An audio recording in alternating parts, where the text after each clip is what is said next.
Bootlegger here with a knife video for you. Today we are taking a look, along with everybody else, at the Massdrop Orca. This is a collaboration between Massdrop, who's distributing this, Riyadh, who's building it, and Eric Oakes, who is Oakes Works, based on his custom design, the Orca. So this is the Massdrop Orca, based on the Eric Oakes custom knife, the Orca.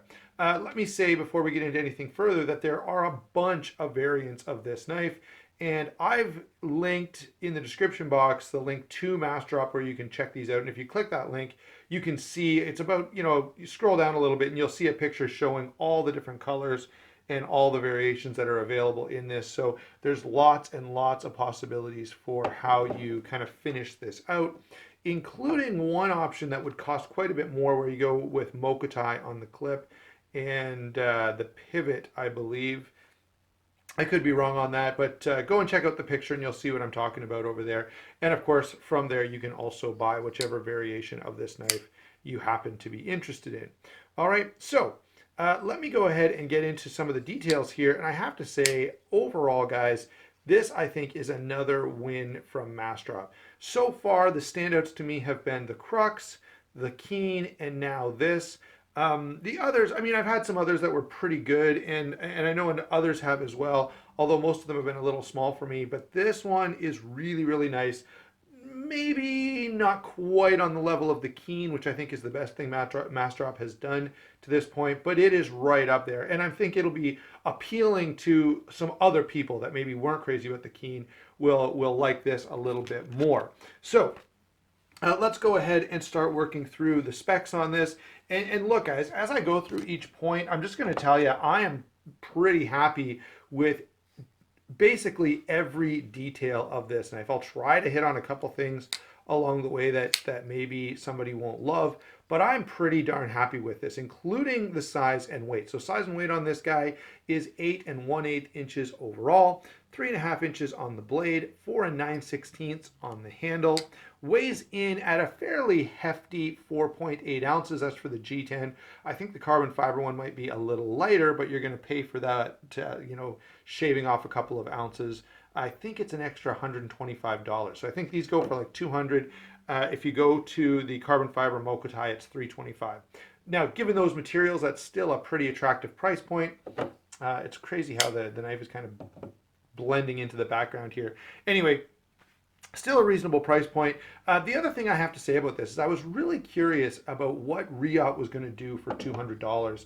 And I have to say, guys, I am pretty stinking impressed. I know we'll talk about this more when we get to construction. So let's save that. But overall, guys, I'm pretty happy with this. By the way, the one thing I haven't mentioned yet is grip area. So you can see kind of where this lands on my hand. My pinky just kind of lands right here. I know a couple people with smaller hands than me complain that it sort of lands here. For me, this is really, really comfortable. And I think for most people, it's going to be, even if you did, let's say, have to move your pinky a little bit, that's probably not going to bother most people. Okay, so it's 4 inches of grip area, in case I didn't mention. Now, let's move on. And all of those things are quite nice. I'm very happy with the size, weight, all of that. In terms of how this carries in pocket and in terms of how the milled clip performs, very, very well. Even if you're wearing thicker, jeans or 511s or something like that, I find this carries still quite nicely. All right, so moving on to the blade. This is a very, very nice, well-balanced EDC blade. That's my overall thought on it. So we've got RWL34 steel here, which is, it's not a super steel, but it's very well performed, very good for performing steel, with a stonewash finish, a harpoon drop point blade shape with this nice satin ground swedge. The one little complaint I have here is I kind of wish that the satin was carried down here to the primary bevel, just to kind of tie everything together. But even as it is, this is quite fine. And I know there'll be some of you watching who would prefer, who like stone washes on everything because of the extra durability that gives. So I know that not all of you would agree with me that satin would be nice down here. I just feel like it would tie the blade together a little more. What else do we want to say about this? Oh yeah, nice thin edge and a flat grind. We've got fairly thick blade stock, like 156 thousandths, but it's 20 thousandths behind the edge. So cuts really, really nicely while still being thick enough and hardy enough to be very confidence inspiring. And that is what I really, really like to see in an EDC blade. We've talked about this many, many times, but I like that balance. I know there are some guys out there who like a really thin, slicey, almost kitchen knife style blade. That's not what I'm looking for. I like something a little more hardy. And so this really, really fits the bill. Wow. Moving on to the action, we have a liner lock knife on bearings, either deployed by flipper or thumb studs. And guess what, guys? This is something that's really, really easy to mess up. I've had a few knives where you kind of have both options, and very often what ends up happening here is the knife works really well, say with the thumb studs, but doesn't flip that well, or vice versa. It flips really well, but doesn't work that well with the thumb studs. This works really nicely in both, with both options, not in both, but with both options. Whichever one you want to go with is quite good. And so I've got to give some credit to Riot for getting that right. We've got this fairly thick titanium liner, no stainless steel insert there, but I'm going to assume, and fairly safely so considering the builder is Riot, that the face of the titanium there has been properly hardened, which means that that's not a big problem at all. The one thing you'll sometimes run into is like lock stick or something like that, and this has no lock stick whatsoever.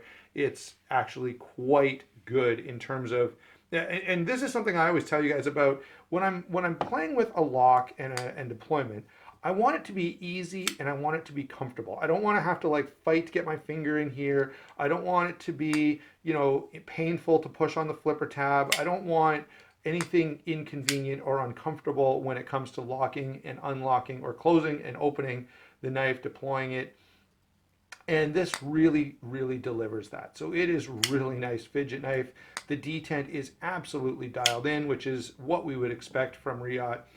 So action is really, really nice on this. And if you're gonna do a liner lock, do it like this. This is nice and thick and heavy duty. That's what I like to see on a liner lock, something that really inspires confidence in me. All right. Now, let's talk a little about the build here. So construction and materials and ergonomics is what we talk about when we're talking about the handle. The first thing I have to say is the design is good and I like it.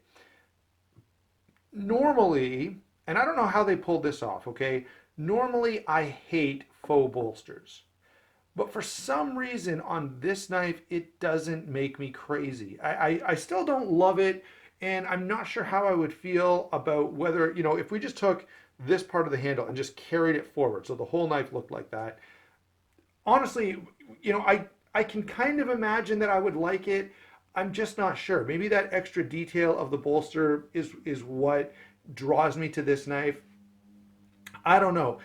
Go ahead and comment down below what you think of this, whether you're a fan of the full bolster or whether you would have just preferred to see this pattern carried throughout.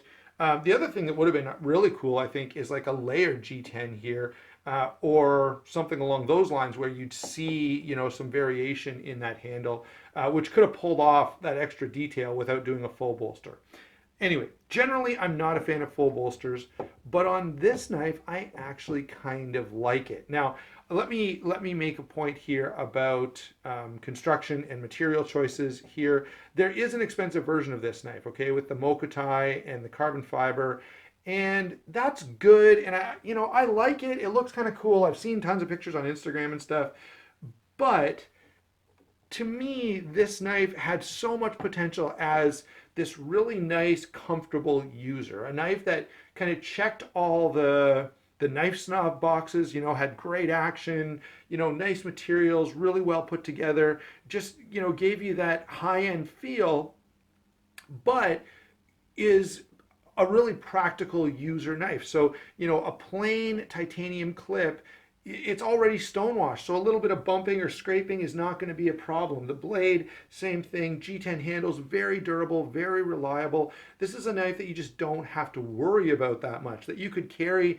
for a year, and if you decided you wanted to sell it later, it would still look basically the way it did when you got it out of the box. Now, the problem I find with the Mokutai version is you've got this fancy Mokutai clip sticking out of your pocket. The one thing that, you know, you really don't want to damage is the thing that sticks out of your pocket all the time and is kind of most open to being bumped and scratched.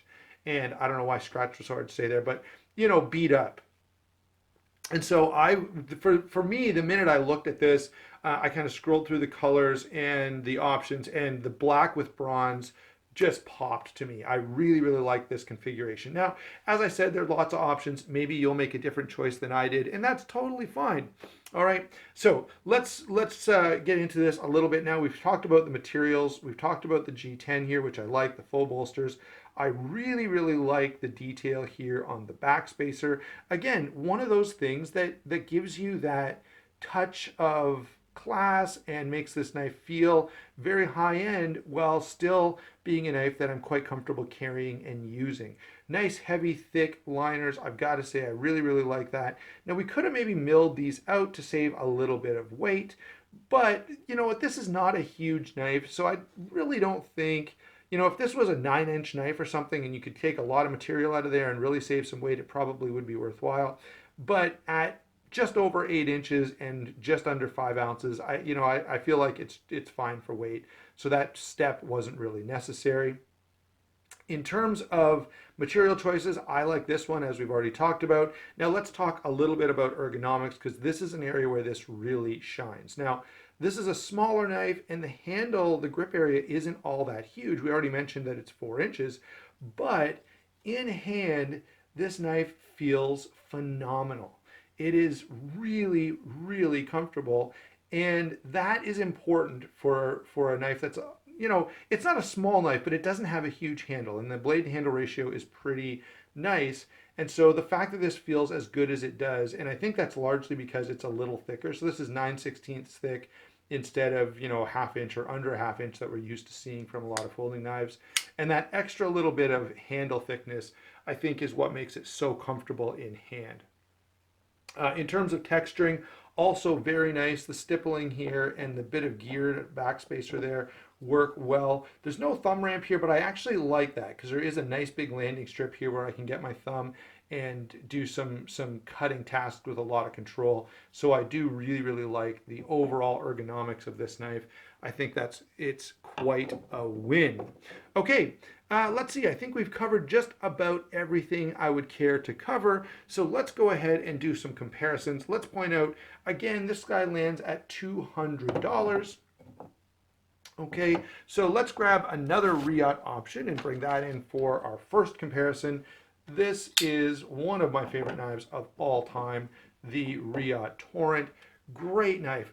This checks all the boxes for me. It's hardy, it's heavy duty, it's M390, it's comfortable in hand, it cuts really well. You know, it's a balanced blade. It's not so thick that it's unusable. It's not so thin that I feel like I got to be careful with it. So, and I will say the action on this guy is a little bit better than this. I'm assuming it's because we've got dual row ceramic bearings in here, and this one is just a little more worked in. I've had this for years, and I flipped it dozens and dozens and dozens of times, and it is fantastic. All right, so this one is probably, you know, would make those adjustments over time. Thinking of titanium frame locks, let's go ahead and, or I guess, liner-ish locks. Let's go ahead and bring in the Zero Tolerance 0640, a great collaboration with Ernest Emerson. And I want to touch on a couple of collaborations here because I think, you know, this knife gives us a custom design in a production version. This is a custom design in a production, and I've got one more to bring in a second that's going to be way, way bigger. But I think this is a really nice option. And actually, let's throw in the last one here. There, of course, is the Spyderco Subvert. So all of these are custom knives available through some high-end makers in a production version. And I've got to say, I really, really like that availability that comes with this stuff. You know, you kind of get that uniqueness. You get the ingenuity of a well thought out design, but you don't have to pay the kind of prices that custom knives go for. So I really, really appreciate sort of this segment of the marketplace where, they're expensive enough to still be high end to deliver most of the quality and fit and finish that we expect in a high end knife. It's designed by, a well known, well respected maker in a design that is highly sought after. So I think, all of those things come together in knives like this and really make them exceptional. So let's move some of these guys out of the way. By the way, let's talk about value actually before we pull this guy off. This guy I think goes for about $240. I could be wrong on that. ZT just had a price change. So you're going to save yourself $40 at least and get a very nicely built knife. Okay, what else have we got here? Here's an example of an EDC knife, a carryable knife that I've dressed up a little bit and kind of brings that into this is another knife to me that scratches that itch for having something high-end, unique, cool, expensive, nice materials, but still one that I'm pretty comfortable using and carrying. Then when it comes to just straight up good EDC stuff, let's grab a couple of those type of things. So there is the Benchmade Super Freak. There is the Spyderco Paramilitary 2. You can see that this is right in that ballpark. So fantastic size for EDC.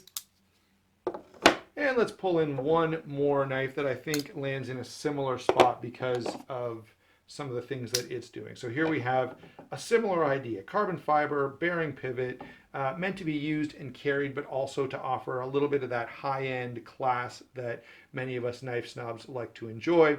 This of course is the Spyderco Amalgam. All right, get everything out of the way, and let's go ahead with my final thoughts. So overall, what do I think of this? Look, guys, if you don't know by now, from watching this video, I'm a fan, okay? I highly recommend this knife. It is a great custom design built by a great builder. Riot, I think, bar none, is the best overseas production company. And we as a close second. Kaiser is probably a third.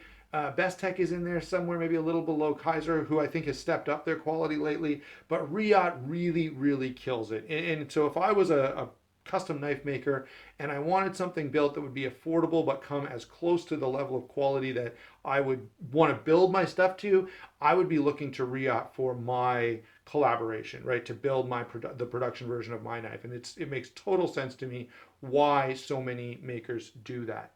All right, we would be of course second, and we has killed it on a whole bunch of these, but and they would come in probably, if we built this, we'd probably be talking about a $150 knife or a $125 knife instead of $200.